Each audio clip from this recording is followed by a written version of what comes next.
Nosotros lo que intentaremos, que es lo que se nos ha encargado, es dar una visión práctica, yo diría que un poco más de pies en el suelo de lo que ha sido la anterior ponencia, sobre la situación de la fatiga crónica y de las enfermedades relacionadas, de la fibriomyalgia. Apagamos esto, por favor. Hay un problema con eso. Hay un problema importante. ¿Sí?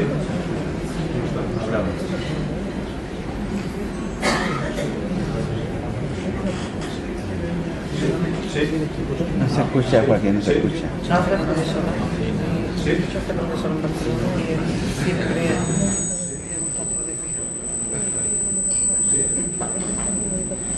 Bueno, hay un problema importante, quizás mejor no utilizar los micros si quieren. Vamos a intentar exponer nuestra experiencia. Como siempre pasa en estas enfermedades, uno tiene que exponer su opinión, respetar cualquier opinión, pero identificar de dónde procede su información. Nosotros estamos en un centro público de atención al paciente, la primera unidad en sistema público creada en España sobre fatiga crónica, en Barcelona, que atiende a unos 5.000 pacientes aproximadamente de varias áreas. Esto no funciona, es igual, si quieren. Bueno, sí. Y que... Si no se acerca, da igual, se oye. Bueno, y que intentamos hacer medicina basada en la evidencia científica.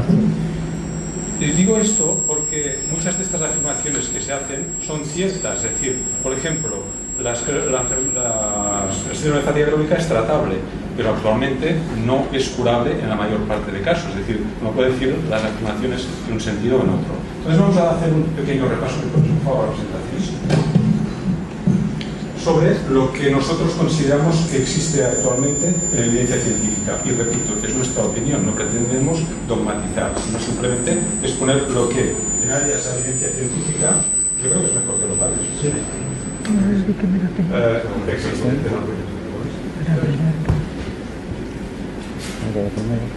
Un momento, que le pongo otra cosa.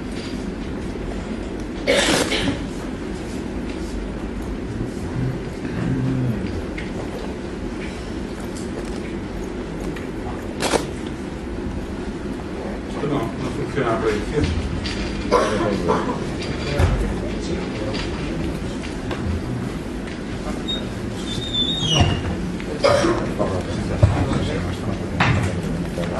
Bueno, pues lo primero que quisiéramos decir es el contexto de donde estamos.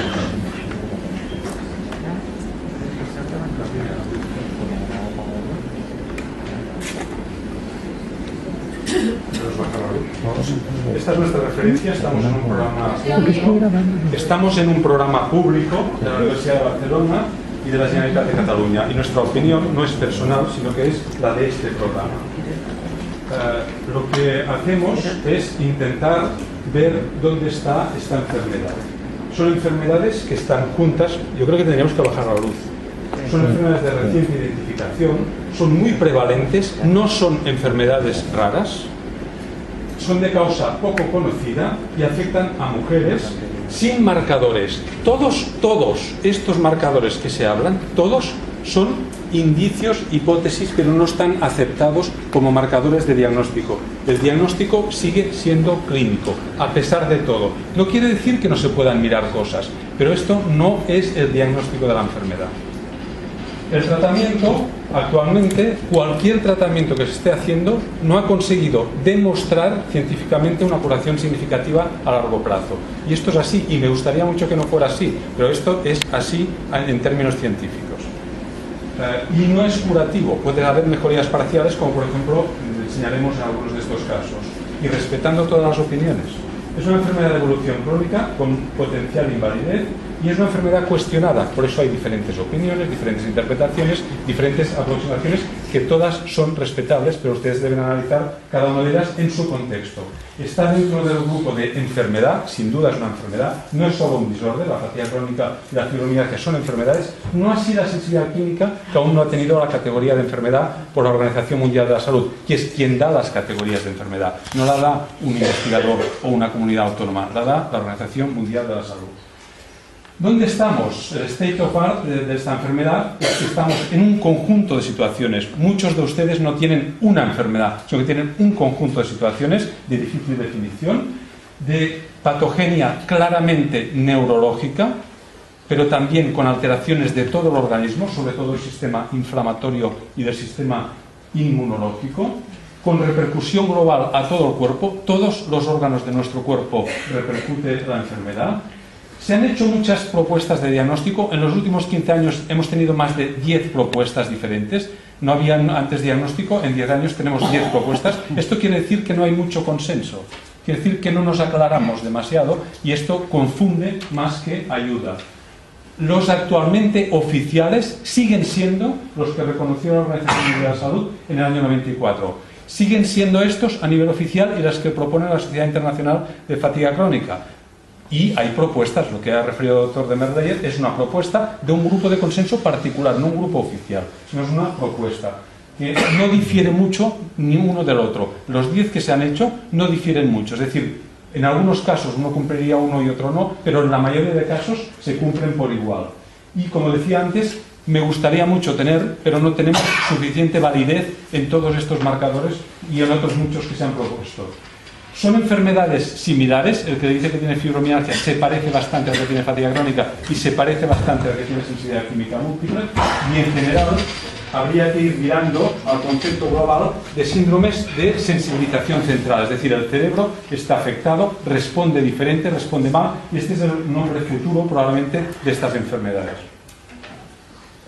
El tratamiento que tenemos no es único ni es muy efectivo, es muy poco efectivo, y el único que ha demostrado en base a evidencia científica algo de seguridad en respuesta, que es una respuesta que oscila entre un 15 y 20% de mejoría, no más que esto, es un tratamiento multidisciplinar que está basado en informar al paciente. El paciente debe saber en primer lugar lo que tiene, hacer una adaptación de su actividad, una adaptación que no esté ni quieto ni haga más actividad de la cuenta, con ejercicio gradual controlado, que es esta sigla en inglés, y ayudándole a adaptarse a la enfermedad. Ayudándole. No quiere decir tratándole como si fuera una enfermedad psiquiátrica, que no lo es, sino ayudándole muchas veces pues simplemente con consejos médicos, a veces con consejos de adaptación laboral, y a veces con soporte psicológico, que en algunos casos ha demostrado ser efectivo. Los fármacos se han planteado y se seguirán planteando muchísimos, ninguno de ellos ha demostrado curación a largo plazo, y me gustaría que fuera así, y ninguna combinación de ellos tampoco ha demostrado una efectividad especialmente alta. Por lo tanto, queda un poco reservado a la elección de cada uno de ellos. Sí que hay una alerta de la Sociedad Internacional sobre dos cosas. No psiquiatrizar la enfermedad, esto queda clarísimo a nivel científico, no es una enfermedad psiquiátrica, y quien diga esto está en el siglo XIX, ya no en el XX, en el XIX. Y los tratamientos antidepresivos hay que ser muy cauto porque hacemos más daño que beneficio. No hay que darlos por el hecho de tener esta enfermedad. Se implica, la implicación psiquiátrica es sobrevenida, es decir, un paciente que no puede trabajar, que no está bien, etcétera, ¿cómo va a estar bien su estado de ánimo? Pero esto no quiere decir que su enfermedad sea psiquiátrica. Hay poca implicación científica, aún nuestro conocimiento científico es bajo, y hay mucha discusión social, como pueden ustedes ver en todos los foros, sobre todo en Internet. ¿De dónde nos basamos en la información veraz? ¿De dónde puedo sacar una información veraz? Pues miren, nosotros la sacamos de las bases de datos científicos, sobre todo el PubMed, y de las sociedades científicas, la europea y la internacional. Recientemente, hace menos de un mes, hubo la última reunión en Ottawa, tengo aquí unas pequeñas imágenes, sobre la Sociedad Internacional de Fatiga Crónica, y les aseguro que no hubo avances especiales, ni en diagnóstico ni en tratamiento. Entonces, uno puede ver la botella medio llena o medio vacía. Nosotros queremos verla medio llena, pero quien la vea medio vacía tiene todo su derecho a opinar en este sentido. La reunión bianual tenía este lema: traslademos la evidencia, esto que hablamos, a la práctica, intentemos dar a los pacientes una solución. Las publicaciones que se ejercen en comunidad científica, en revisiones, en revistas revisadas y con criterio, solo hay unas 350 al año, de las cuales muy pocas son auténticamente originales. Muchas son de opinión o de discusión, pero hay muy pocos originales. Es decir, se genera muy poca información nueva. Y esto es un lastre que tenemos en este tema. Los criterios, siempre hay discusión, cada año, 2 años hay unos nuevos criterios. Evidentemente no podemos hacer que todo el mundo, imagínense que todos los médicos de cabecera de España tuvieran que cambiar los criterios diagnósticos, imposible cuando aún no tenemos ni reconocida fácilmente la enfermedad. Entonces tenemos que ser muy cautos en las propuestas de nuevos criterios si no aportan mucho, y como estos criterios todos son clínicos, pues hay pocas diferencias.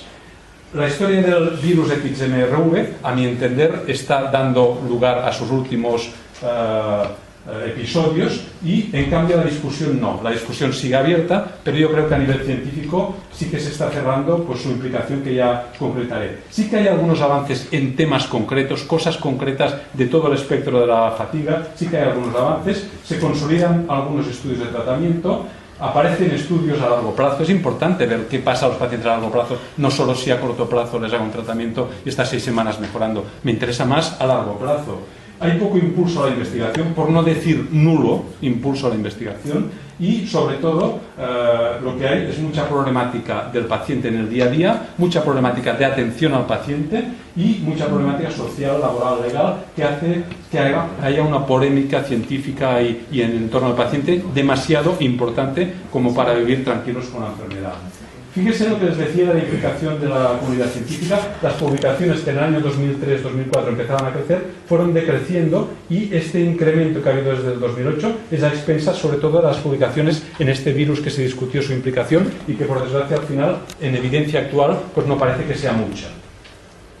¿Dónde hemos evolucionado a nivel de conocimiento? Pues mire, como es una enfermedad neurológica, lo primero que se fue mirando es qué pasa en el cerebro. Se vieron algunas pequeñas alteraciones de volumen cerebral, después por TAC, por resonancia, se vio que había leves lesiones, leves, que diferenciaban un poco lo normal o lo que sería el extremo, que sería una esclerosis múltiple. Pues la fatiga crónica estaría en medio con lesiones de desmineralización moderadas o leves. Se vio que había zonas que el cerebro no perfundía bien por técnicas de SPECT cerebral, y después con PET, que es la mejor técnica funcional cerebral que tenemos actualmente, se ve que hay zonas que no trabaja bien el cerebro. ¿Esto es suficiente para decir que está mal? No, porque esto no es específico. Hay muchas enfermedades que lo hacen, pero esto sí traduce cosas, igual que los análisis traducen cosas. En esta enfermedad el problema no es que no haya cosas, hay muchas cosas, pero ninguna de ellas es específica como para utilizarla de diagnóstico. Entonces, esto ha hecho cambiar los paradigmas. En el siglo XIX esta enfermedad se llamaba neurastenia, después en el siglo XX síndromes somáticos funcionales o síndromes médico-sociales,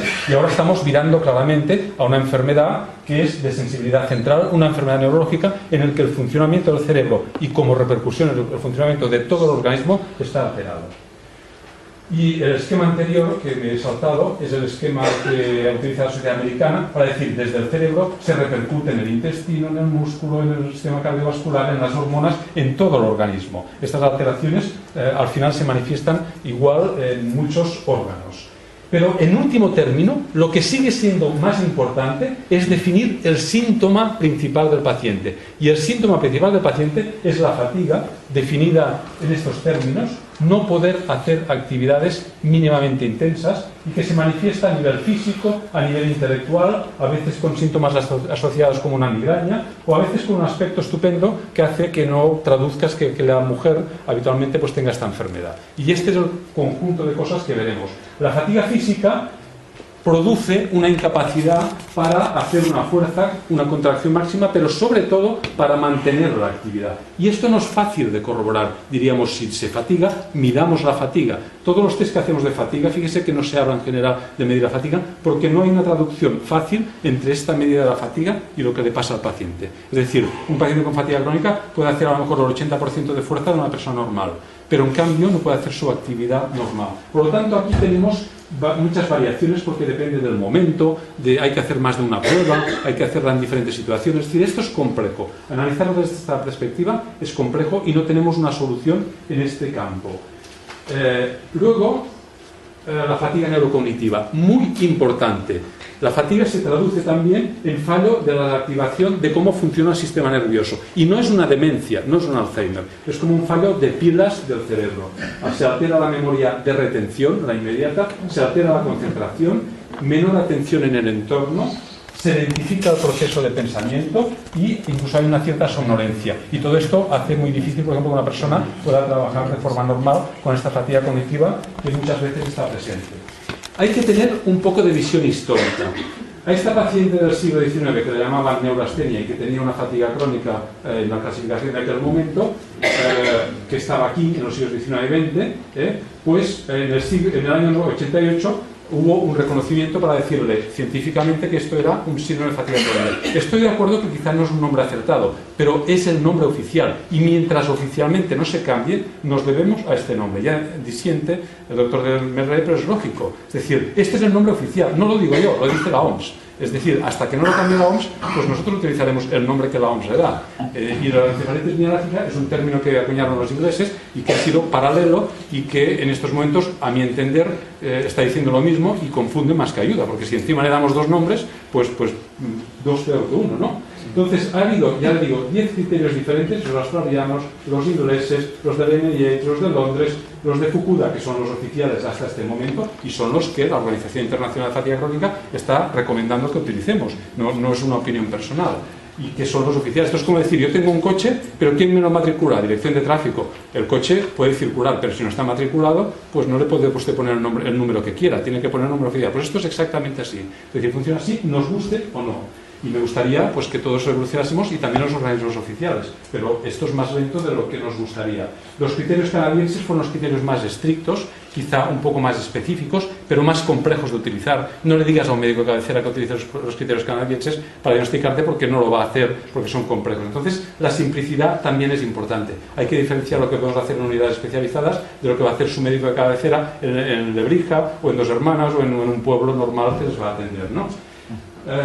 Las propuestas de protocolos también son importantes, el australiano y el NICE. Los protocolos en el manejo global de la enfermedad. Yo creo que estos dos son buenos ejemplos. Quizá muy psiquiátrico el inglés, demasiado psiquiátrico, y estos nuevos progresos internacionales que también ha mencionado y que son estos de aquí. En resumen, no me voy a extender, pero fíjese una cosa, todos los criterios, todos dicen lo mismo, dicen valore la fatiga. ¿Cómo? Pues aquí se le ha dado este nombre, fatiga neuroinmune posesfuerzo, pero es un nombre. Te dice que no puedes hacer fatiga, que te inicia enseguida después del esfuerzo y que te afecta a las actividades, que se exacerba, que empeora cuando haces mínimos esfuerzos, con esta sensación de gripe, de dolor, de trancazo, que después estás mucho rato sin recuperarte, que no te recuperas a veces más de un día o a veces incluso en semanas después de un mínimo esfuerzo y que disminuye a menos del 50% la actividad global. Entonces esto también lo decía Fukuda, es decir, tampoco es ningún secreto. Y Fukuda ponía otros síntomas asociados que aquí se han resumido en estas tres esferas,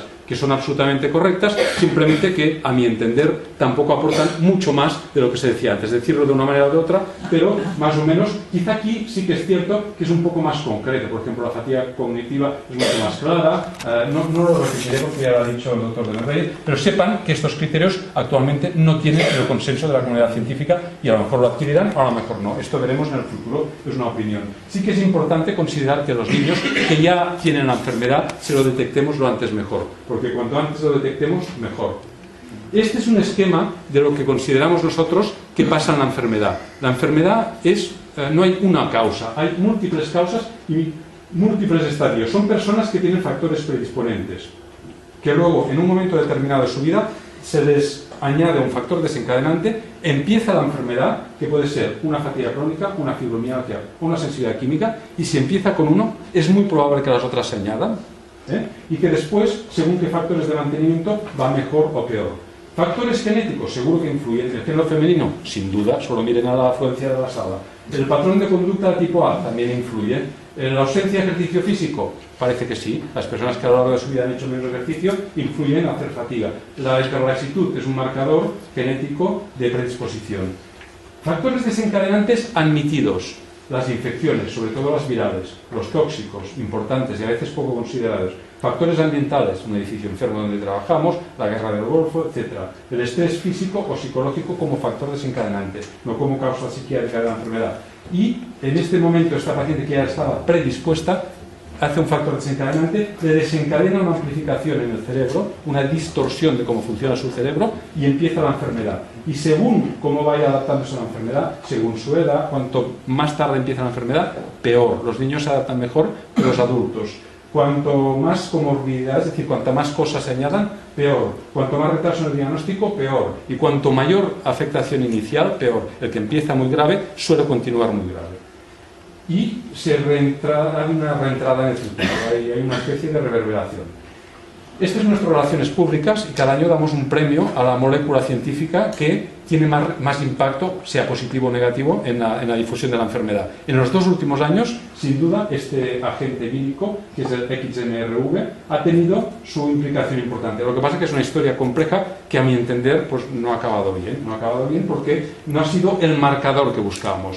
Este es un virus que se sabía hace unos 10 años que provocaba leucemia y linfoma en ratas, que se había implicado en el cáncer de próstata y que un trabajo en la segunda mejor revista de ciencia médica del mundo, Science, en octubre de 2009, dijo que estaba presente en el 65% de fatiga y solo en el 4% de controles. Esto era importante, era muy importante y ojalá hubiese sido demostrable y cierto, pero no ha sido así. Porque su patogenia, es decir, cómo el virus hace la enfermedad, nadie lo ha conseguido demostrar. Y además, cuando otros grupos reproducían en otros laboratorios del mundo pues lo mismo, no les salía lo mismo. Y hubo una discusión tremenda, hemos gastado 2 años de discusiones sobre la relevancia, y sobre todo a nivel americano, pero después esta es Judith Mikovits, que es la principal investigadora del trabajo original, pero ya empezaron a aparecer muchísimos trabajos hechos por retrovirólogos, que con todas las implicaciones posibles pues son los auténticos expertos en este tipo de virus,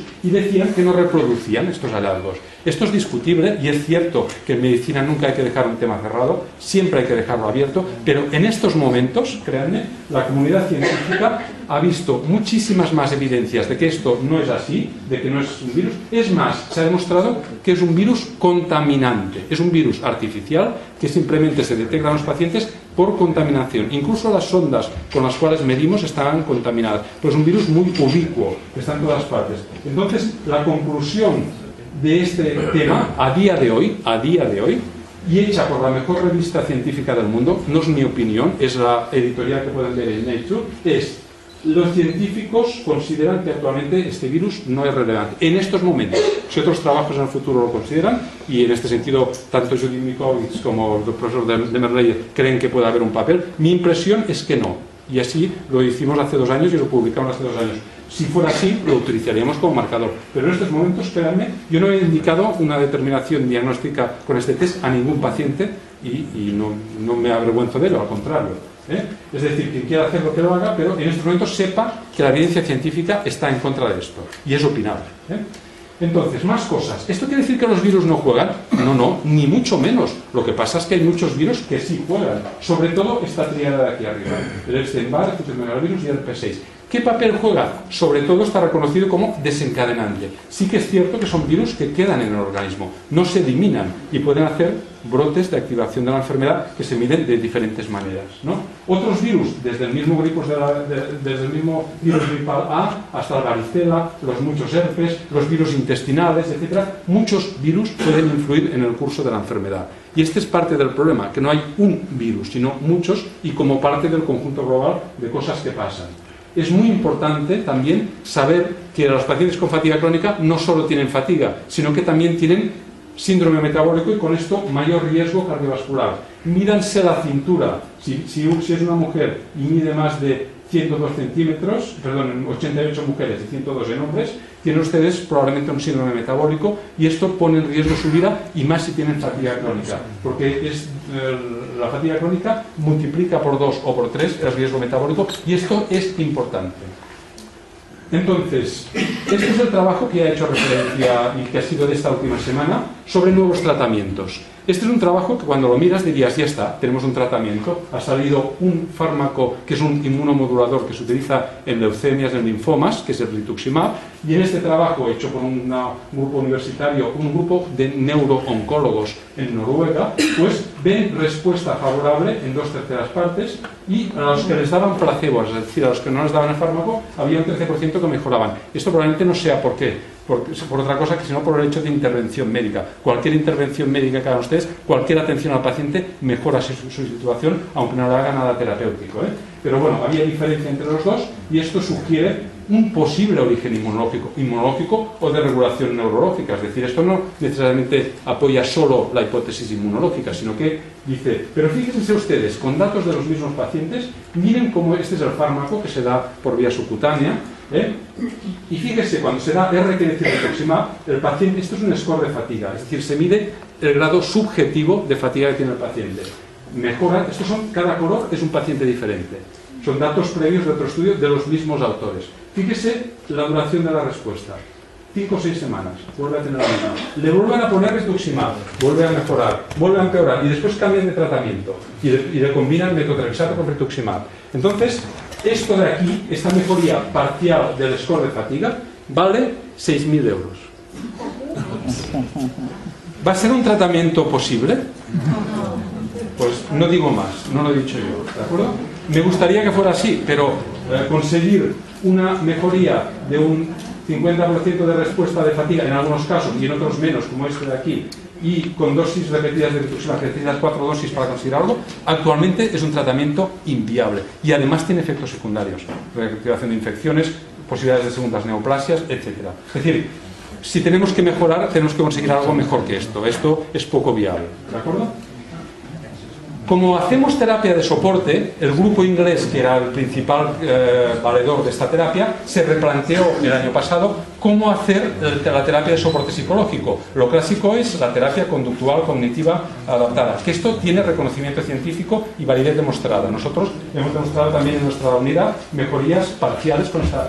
Y ellos dijeron, a lo mejor tenemos que hacerlo de otra forma, y inventaron esta palabra que es el pacing, que quiere decir de alguna manera como soporte. Es como si el médico dejara que el paciente se colgara de él y le ayudara a convivir con su enfermera, ¿no? Es un tratamiento adaptado, como un acercamiento al paciente, con el intento de llegar hasta donde el paciente no llegue, asumiendo un parte de su experiencia vital y haciendo como una simbiosis médico-paciente para buscar que la experiencia del paciente se traduzca en la mejoría de la experiencia del médico en la mejoría del paciente. Esto no es ninguna broma, lo publicaron en la revista clínica mejor de Europa, que es el Lancet, lo publicaron en febrero de este año, con 600 pacientes de todas las unidades de Inglaterra, es decir, que es un estudio casi del programa inglés, y que además tiene el interés no solo de valorar si este pacing que quieren hacer, esta nueva intervención de soporte psicológico era buena, sino que además miran qué pasa con lo clásico,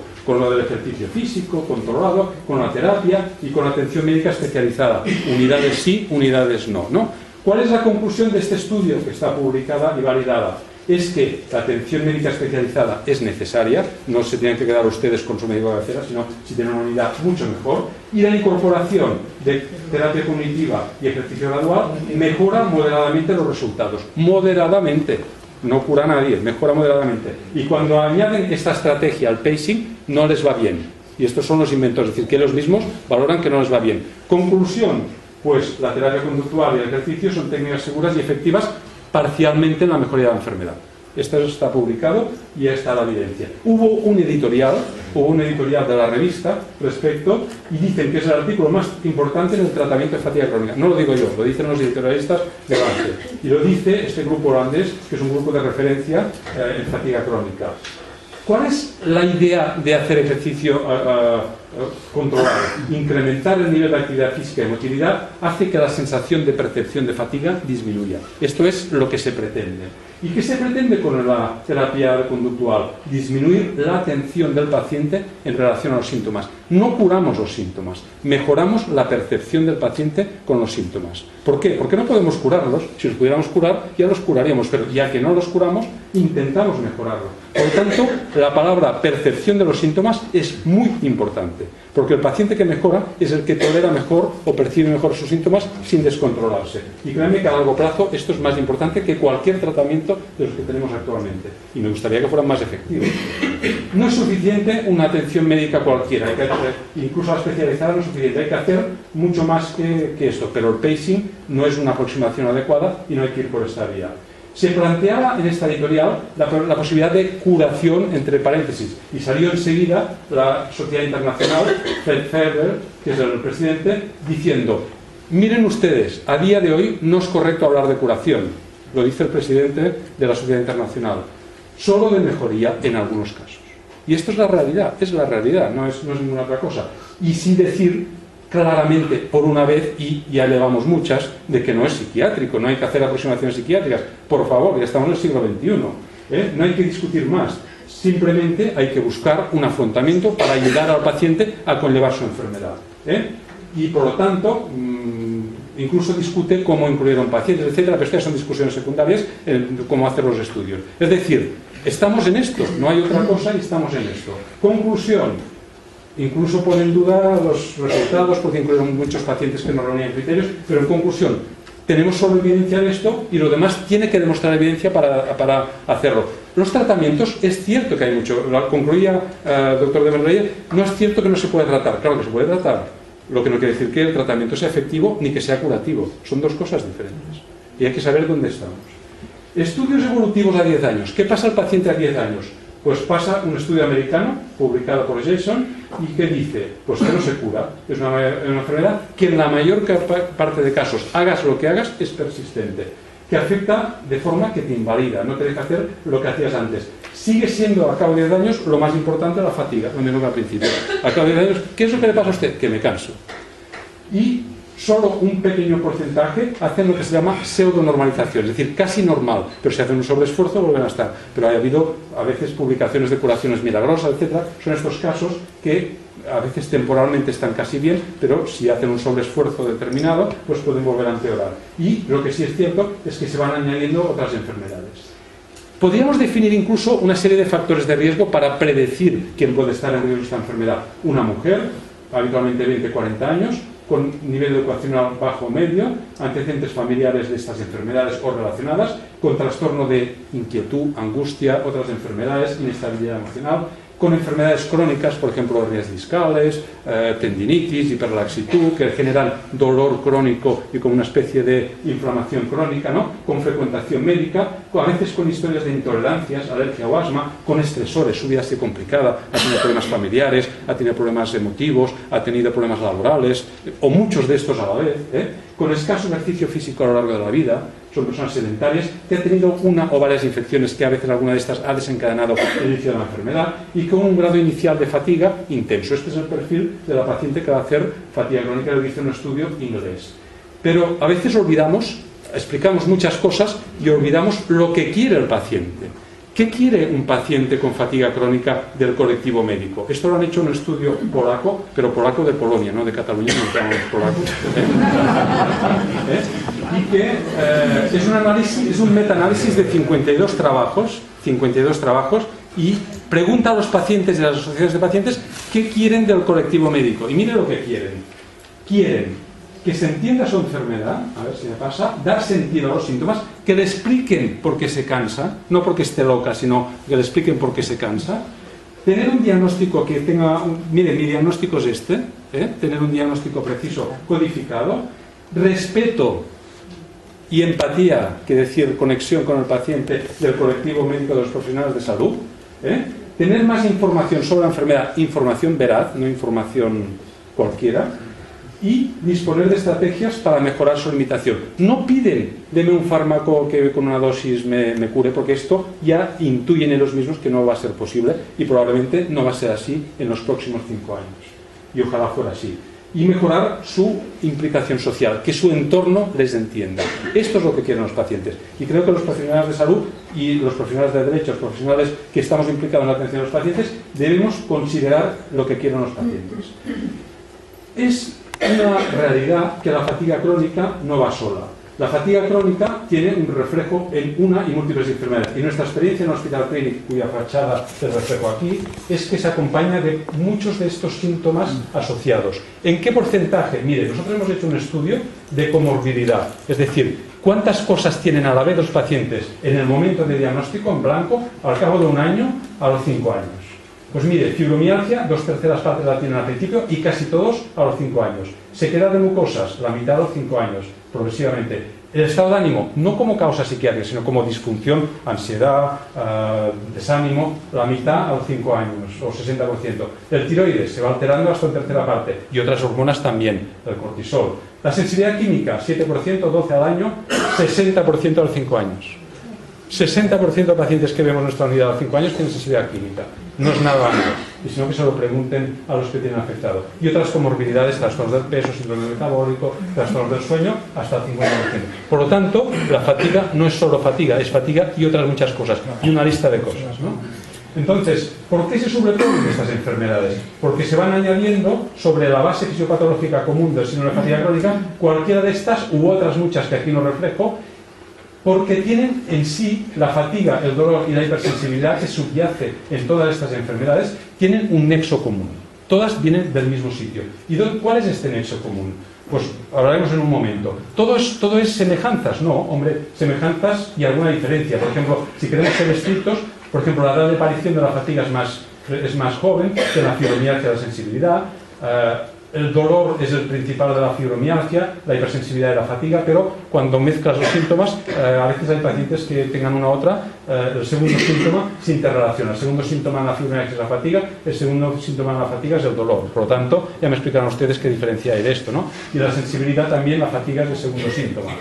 El desencadenante, claro, muy frecuente en la sensibilidad química y en la fatiga, menos en la fibromialgia, a veces un traumatismo. El predominio femenino, tremendo en la fibromialgia e importante en la fatiga y en la sensibilidad química. La localización del dolor, pierna sobre todo en la fatiga y difuso en la fibromialgia. La afectación cognitiva, sobre todo en la fatiga y algo también en la sensibilidad, menos en la fibromialgia. Disfunción autoinmune, sobre todo en la fatiga. Activación viral, sobre todo en la fatiga. Invalidez en estas dos, más en la fatiga. Pero el conjunto puede haber pequeñas diferencias y muchas semejanzas, ¿no? Esto hace que ya desde hace mucho tiempo, estos dos autores, Yunus y Ronald Stout, que son creadores del término de fibromialgia en los criterios iniciales y es uno de los patofisiólogos de fatiga crónica, ya dijeron: vamos a hablar todos un mismo lenguaje y digámosle el mismo nombre, porque si creamos cada año un nombre diferente, pero ya me explicarán ustedes, vamos a hacer una reunión cada 3 meses. Entonces, ¿dónde vamos, no? Pues quizá les podamos llamar sensibilización central. Esto es un término científicamente muy adecuado, pero no aceptado como terminología oficial hasta ahora. Por lo tanto, difícilmente aplicable a un informe. ¿Por qué? Porque simplemente es un término que dice los síntomas con afectación similar, que todos traducen que el cerebro está más excitado, deberían llamarse lo mismo. Y aquí le llamaríamos síndromes de sensibilización central, que cursan con dolor crónico, que cursan con fatiga crónica, física o neurocognitiva, con sensibilización a productos químicos, sensibilización electromagnética o un conjunto de estas enfermedades, ¿no? Quizás esto sea el futuro para terminar con las discusiones terminológicas. Y evidentemente, ¿qué utilidad tiene discutir un criterio más, un criterio menos, cuando no vamos por aquí, cuando vamos a un término mucho más amplio? Pues yo creo que debemos ir a este camino. No generemos un camino de carro cuando tenemos que hacer una autopista. ¿De acuerdo? Esta es mi impresión. Entonces, todas estas enfermedades, la fatiga, la sensibilidad química, incluso la migraña, el síndrome de piernas inquietas, la disfunción temporomandibular, la cistitis intersticial, el dolor miofascial, el colon irritable y otras muchas estarían incluidas en este contexto. Entonces hay que ver en cada paciente, en cada momento, cuál de estas es más importante, cuál prevalece. Vamos a hablar muy brevemente, ya porque el tiempo es corto, de sensibilidad y de sensibilidad química, que es un poco la addendum que se me ha pedido que haga. Es evidente, nadie va a discutir, que en los últimos 10-15 años los fenómenos de sensibilidad, alergia, intolerancias alimentarias y sensibilidad a ondas electromagnéticas, lo que se ha llamado electrosensibilidad, han aumentado de forma exponencial. Un reflejo práctico: vayan a un supermercado y miren cuánta leche hay entera y cuánta leche hay desnatada o ya que no lleve ninguna lactosa, que sea vegetal, de soja, de avena, de lo que quieran. Va a haber más pronto de la otra que no de leche de vaca. ¿Por qué? Porque hay intolerancias múltiples. ¿Y por qué la población se está volviendo intolerante, sensible? Porque hay una serie de factores ambientales que han cambiado y porque las personas tenemos un contexto diferente del que eran nuestros padres una generación anterior. Ya no le hablo de 2 o 3 generaciones anteriores. Todas estas enfermedades tienen en común, incluso la fatiga crónica, la pérdida de tolerancia a la relación con el medio externo. Las personas evidentemente nos relacionamos con el medio externo y en esta enfermedad se pierde esta tolerancia a la relación con el medio externo. La persona es importante, pero el medio externo también. No es lo mismo este hombre cuando está aquí en la playa, en este atardecer tan bonito, que tiene un factor ambiental favorable, que cuando está trabajando en una refinería de Repsol y está a 15 metros de esta incineración de residuos. No es lo mismo, el factor ambiente es muy diferente. Y si está 10 años trabajando aquí, pues su salud probablemente se va a resentir, muy probablemente. Entonces, como concepto, ¿qué es la sensibilidad? La sensibilidad es la capacidad que tenemos nosotros para detectar estímulos del medio. Somos sensibles a la luz, a los ruidos, al contacto, a los olores, etc. Y reaccionamos entre ellos. Pasamos por la calle Sierper y vemos una pastelería y nos giramos porque el olor nos hace girar, ¿no? Somos sensibles a este olor tan agradable, ¿no? Productos químicos. Nuestros padres tenían contacto con 100.000 productos menos que nosotros. Esto ha cambiado y son productos cuya seguridad nadie ha certificado, nadie ha certificado, ni el fabricante. Por lo tanto, estamos ante un experimento biológico. Somos una generación expuesta a productos químicos sin saber el final. Y esto nadie ha certificado la seguridad. Se ha perdido el principio de precaución. Son productos de composición diversa. Los más importantes son los derivados del petróleo y mientras quememos gasolina no vamos a solucionar esta enfermedad. Y tiene un término muy importante que es el de patosmia. Esto su exposición hace que las personas cada vez toleremos menos dosis de exposición. Es decir, al principio tú estás en un garaje con humos y no te pasa nada, y al cabo de unos años ya entras en un garaje con que haya mucho humo y ya te molesta. Y esto sin tener ninguna enfermedad, siendo una persona normal. No te digo si eres una persona sensibilizada. Entonces, múltiple quiere decir que cuando empiezas sensibilizándote a un producto, por ejemplo, el humo del coche, te sensibilizas después al perfume que lleva tu marido por la mañana o el masaje, y después también al insecticida que tiran, y también a la pintura, es decir, que se va amplificando. De un producto amplificas a otro. Por eso el término es sensibilidad química múltiple. Tipos de hipersensibilidad, muchas. La química es solo un tipo. Y también hay que verlo en un espectro global. Está la alimentaria, lo que llamamos la intolerancia a la lactosa, a la caseína, a las proteínas de la vaca, al gluten y a muchas otras cosas.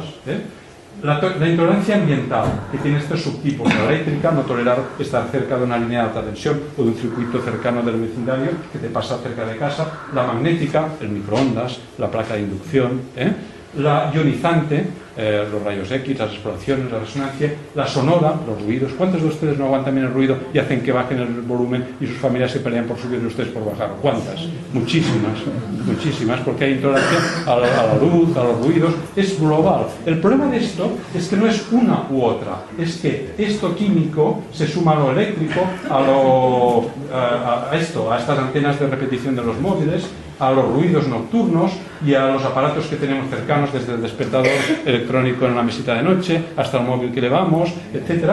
Y esto hace un efecto sumatorio.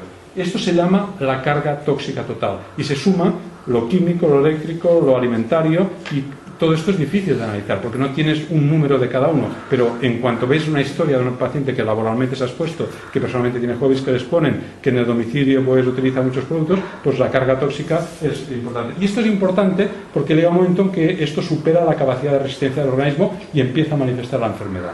Es este concepto sumatorio. Y la sensibilidad química múltiple, actualmente no reconocida como enfermedad, pero sí como trastorno. Hubo una conferencia de consenso hace más de 10 años que, como definición, dice: es una entidad clínica caracterizada porque el paciente presenta síntomas, respuestas sintomáticas recurrentes, que cada vez que lo hace le vuelve a presentar ante exposiciones químicas, por ejemplo, un humo, un detergente, un insecticida, un cosmético, a bajo nivel, a más bajo de lo que otra persona tolera. Es decir, su vecina no le pasa lo mismo, a su compañera de trabajo no le pasa lo mismo, pero a ella, cuando se expone, nota que inicia síntomas, que ahora son síntomas muy diversos, no hay uno solo, sino múltiples, y que antes los toleraba ella misma y que la mayor parte de individuos no los tolera. Esto es la definición básica, pero no es una definición con marcadores, es una definición clínica, como en todas estas enfermedades. Esto es una revisión que hemos hecho este año en Medicina Clínica sobre el contexto científico donde se mueve esta sensibilidad química múltiple y que tienen ustedes a disposición en Internet. Epidemiología, ¿qué frecuencia tiene? En Estados Unidos hasta un 15, incluso un 30% en algún momento de su vida son personas de la población general que pueden ser especialmente sensibles a productos químicos, pero solo un 2 o un 5% reunirían los criterios de sensibilidad química, y de los cuales casos graves había 1 de cada 2.000 personas. Es decir, en la población general, más o menos 1 de cada 2.000 personas puede tener una sensibilidad química grave. En España, potencialmente sensibles 15 millones, criterios 250.000 y grave 25.000 personas en España. No es ninguna tontería. No es una enfermedad rara, es una enfermedad que además está en ascenso. O sea, si hablamos del año que viene, más. ¿De acuerdo? Nosotros publicamos algunas observaciones clínicas. Por ejemplo, fíjese qué curiosidad. Vimos que el desencadenamiento de fatiga crónica y sensibilidad química en personas que se expusieron de forma importante a insecticidas. Es decir, un tóxico desencadena estas enfermedades. ¿Y qué desencadenaba? Pues en la mayor parte de pacientes, fatiga, irritación de mucosas, que es un signo de sensibilidad, fibromialgia en la mitad, y manifestaciones de intolerancia gastrointestinal en una cuarta parte. Y no eran intoxicaciones, eran sensibilizaciones. No era una dosis tóxica que era una intoxicación masiva que te había caído un pote de insecticida encima. No, eran exposiciones mínimas repetidas, ¿no? Y esto hizo que en este grupo de pacientes las 2/3 partes tuvieran fatiga crónica y una 1/3 parte sensibilidad química y fibromialgia ya al inicio de esta exposición. Los síntomas, fatiga, cefalea, estos síntomas irritativos de mucosas, de ojos, lagrimeo, sequedad de garganta, tos, irritación, sensación de ahogo, sensación de náuseas, picor de los ojos, ahogo, mareo, inestabilidad. A veces una sensación de desconexión, como si no estuvieras ahí, como si te hubiesen hecho un flash y te quedas en otra situación, como desconexión neurocognitiva, distermia, temperatura te baja, te desorientas, un sabor alterado de la boca, la voz se altera, no puedes hablar, palpitaciones, mareo, etcétera, ¿no? Esto tuvo repercusión en la prensa y salió la presidenta de una asociación pues explicando este trabajo y diciendo pues que demostramos pues que la fatiga crónica podía tener un desencadenante tóxico, incluso pues con una cierta relevancia mediática. Y cuando lo miramos al revés, nosotros tenemos en el hospital una unidad de sensibilidad química, una unidad de toxicología. Cogimos al doctor Nogué, que es el que miraba a los pacientes que venían de ambiente laboral y que tenían sensibilidad química de origen laboral, y les dijimos, ¿y qué les pasa a estos pacientes? Pues miren, de una serie de 52 pacientes, 50 que tenían sensibilidad química de origen laboral, además tenían fatiga crónica. Y además, la mitad de ellos tenían fibromialgia. O sea, lo mires al derecho o lo mires al revés, estamos hablando de lo mismo. Por lo tanto, no seamos cortos de miras. Miremos no el árbol, miremos el bosque. Porque si no nos vamos a entretener en pintar el árbol y no vamos a ver el bosque, ¿no? Esta es un poco la idea que tenemos, ¿no? La conclusión de este trabajo es que en todo paciente que tenga sensibilidad química debe descartarse fatiga crónica, y en todo paciente que tenga fibromialgia, sensibilidad química, es decir, valorar todo lo que le pasa al paciente, no solo una cosa, que es lo que suele pasar a los reumatólogos. Usted tiene fibromialgia y no me explique nada más, tiene fibromialgia y punto. Pues no es verdad, mal hecho. ¿Cuáles son estos agentes desencadenantes? Sobre todo los insecticidas, organoclorados, organofosforados, carbamatos, sobre todo los organofosforados, pero cualquier insecticida lo puede hacer. Los hidrocarburos, muy importante lo que estamos consumiendo con los coches, calefacciones, etcétera, y como no cambiemos no vamos a mejorar. Los irritantes, disolventes, compuestos de cloro. El cloro en el agua, yo creo que tenemos que plantearnos a largo plazo utilizar otra forma que no sea el agua, porque ustedes verán que no pueden ir a la piscina por el cloro. Y esto cada vez más, y además nos estamos bebiendo el cloro. Nos estamos bebiendo, lo cual parece un atentado a la salud. Y compuestos múltiples que en edificios cerrados te hacen una concentración de varios compuestos a la vez. Estos edificios enfermos tan bonitos estéticamente, pero tan malos para la salud. Circunstancias de aparición, muchos relacionados con accidentes laborales, enfermedades profesionales, y una tercera parte por enfermedades diferentes, por tener fatiga crónica o fibromialgia. ¿Y cómo validamos la sensibilidad? No hay marcadores, igual que en la fatiga crónica. Hacemos una escala, tenemos un test que está validado por Claudia Mir en Estados Unidos y estamos haciendo la validación española, que mira escalas de exposición inhalatoria y no inhalatoria y que es orientativo, pero es muy útil. A más puntuación, mayor exposición, y junto con los síntomas y la alteración de la vida diaria, valoramos una escala de 0 a 4 de afectación percibida. Son pacientes que suelen venir con síntomas de dermatitis irritativa, labial, facial, como pueden ver aquí, a veces muy intensa, como esta rosácea, que es por exposición química. Esto aparece cuando se expone a un irritante químico, en este caso era amoníaco. Pues, y otras veces hacen dicoatrofia simplemente por afectación electromagnética, estas zonas de contacto. Esta era una mujer de la limpieza que tocaba las mesas de metal, que tenía electricidad electrostática, y al cabo de unos cuantos días hizo esta atrofia de la musculatura. Esta paciente después desarrolló fatiga crónica. Laboral versus no laboral. ¿Cuál es más importante? Este es un estudio que publicamos analizando las laborales de las no laborales. Y fíjense, curiosamente, los pacientes que tienen sensibilidad química no laboral están peor. ¿Y saben por qué? Porque las que están de origen laboral, el cuestionario es peor, tienen más fatiga, más fibromialgia. Como les quitas el agente desencadenante, le cambias de sitio de trabajo si puedes o identifican a la gente, pues pueden mejorar parcialmente. En cambio, las que no son laborales no hay ninguna mejoría, no hay ningún factor que puedas evitar. Esto lo tenemos también publicado.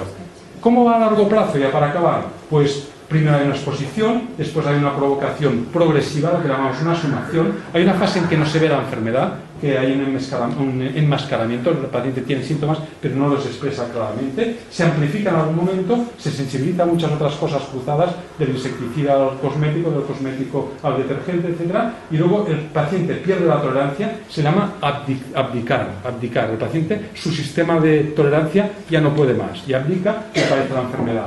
Esto, reflejado en un esquema de Claudia Miller, es este que habrán visto en alguna publicación. Esto se llama la pérdida de tolerancia de origen tóxico, la abdicción. Esto es un iceberg que quiere decir que mientras está por debajo no se ve la enfermedad. Cuando aflora solo se ve una parte de la enfermedad de todo lo que hay.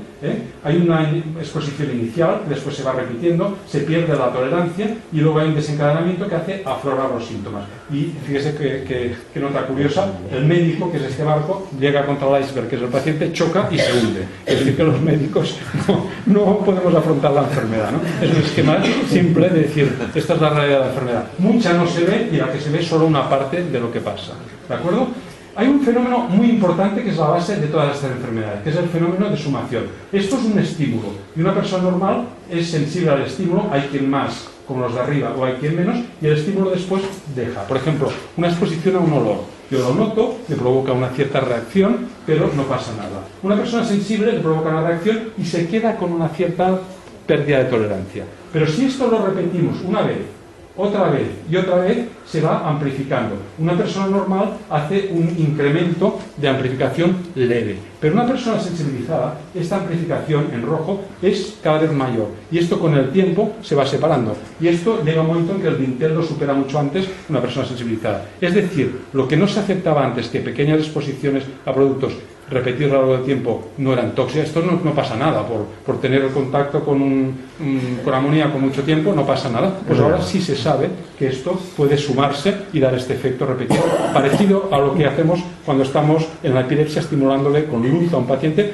No pasa nada, pero hazle 3 horas esta estimulación, al final el paciente convulsiona, ¿no? Pues esto son años y años de exposición y de sumación de este fenómeno. ¿Dónde pasa esto? Aquí, en el cerebro, en el sistema límbico, que es una zona profunda del cerebro de estructuras muy importantes, que el desarrollo de estas estructuras causa alteración del dolor, del sueño, de la respuesta al estrés, de disregulación, y a veces puede empezar con dolor, a veces con sensibilidad, a veces con fatiga, o a veces con una mezcla de los tres. Y en la base última, no entraremos en esto, está cómo los neuroreceptores, neurotransmisores, son sensibles a estos problemas inmunológicos, inflamatorios, endocrinos, y se altera no uno, porque si no lo intentaríamos medir, se alteran muchos, y este es parte del problema, que tenemos muchas cosas y no sabemos cuál de ellas es más importante que otra, ni mucho menos cómo modificarla. Hacemos pequeñas aproximaciones. Imagínese que este nuevo fármaco altera solo un pequeño receptor de aquí, pero no los otros. Es una quinceava parte de lo que le pasa al paciente. ¿Esto le va a curar? Probablemente no, le va a mejorar un poquito. Imagínese que le damos mórficos a una paciente con fibromialgia. Bloqueamos este receptor. ¿Y todos estos? Le podemos dar morfina pura y no le curamos la enfermedad. ¿Por qué? Porque no estamos tratando todo lo que le pasa. Estamos tratando una parte. Por eso es complejo. ¿Hay tratamiento de la sensibilidad química? Pues no lo hay. Lo único que se puede hacer es recomendaciones. No hay tratamiento etiológico a la causa. Hay que hacer un control ambiental. Cuanto menos se exponga, mejor. A veces con medidas de aislamiento de este tipo tan aparatoso. Evitar los factores de exposición. Detectarlas precozmente para no hacer esta amplificación. La dieta puede ayudar porque la sensibilización alimentaria incrementa. Hacer una dieta hiposensibilizante, podemos hablar una semana de dieta hiposensibilizante. Tratamiento sintomático, si tiene trastorno del sueño, ayudarle a dormir con cosas que no le empeoran la fatiga. Tratamiento de las comorbilidades. Un cierto grado de ejercicio físico es importante, controlado. Soporte a lo que le pasa. Usted no está loca, señor, no es una obsesiva de los productos químicos, es una paciente que es sensible a los productos químicos. Y esto es importante decirlo. Y terapias alternativas no lo utilizan mucho. Yo sí les recomendaría precaución. Si no hay evidencia, nosotros no la recomendamos. Pronóstico es crónica, hace oscilaciones como la fatiga, mejora pero habitualmente no desaparece, se asocia con otras enfermedades y es frecuente la necesidad química a causa de que no puedas seguir trabajando en el mismo sitio, que tenga que cambiar de sitio y si no te cambias no puedes porque cada vez que vuelves estás peor. La prevención es importante, hay que cambiar la normativa, los límites de tolerancia cada vez deben ser más bajos, adecuar los edificios enfermos como estas salas grandes con contaminación electromagnética, etc. y los edificios enfermos, que no son buenos para los pacientes sensibilizados, medidas coadyuvantes para disminuir el riesgo y readaptar. Y para terminar, una diapositiva de un estudio canadiense de médicos de familia, muy importante, que nos dice: calidad de vida del paciente. Esta es una escala de calidad de vida que es el FS36, es este test. Y esto mide diferentes parámetros de calidad de vida. Un paciente normal, no un paciente, una persona normal de la calle, sin enfermedad, tiene un 80-90% de los parámetros de calidad de vida, en azul. Cuando tienes sensibilidad química solo, estás al 50%. Cuando añades fatiga, al 30%.